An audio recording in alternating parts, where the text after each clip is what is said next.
Hello guys, నేనైతే ఈరోజు ఆలు బటానీ కర్రీ చేస్తున్నా. సో ఎందుకంటే సాటర్డే కాబట్టి సాటర్డే నాన్ వెజ్ తినొచ్చు. కాకపోతే డైలీ నాన్ వెజ్ ఏం తింటామని చెప్పి ఇవాళ వెజ్ అయితే ట్రై చేస్తున్నాను.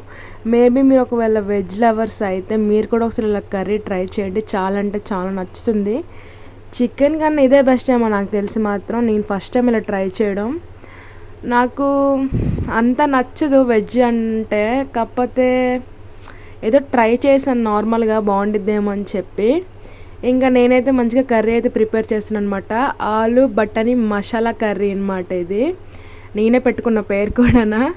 ఇంకా కర్రీ అయితే అయిపోయింది. కలర్ఫుల్గా చాలా బ్రైట్గా ఉంది. తినడానికి కూడా మంచిగా రెడీ అయిపోయినాను. ఇంకా తిండుంటే మాత్రం అసలు నిజంగా పిచ్చి పిచ్చిగా చేసేసాను, ఏది పడితే వేసేసి. కానీ నాకు మాత్రం చాలా అంటే చాలా నచ్చింది. నచ్చడం కాదు, టేస్ట్ కూడా చాలా బాగుంది. ఒకసారి మీరు కూడా ట్రై చేయండి వెజ్ లవర్స్. ఇంకా మీరు సాటర్డే ఏం తిన్నారో కామెంట్ చేసి అలాగే మన ఛానల్ సబ్స్క్రైబ్ చేయండి. Bye guys.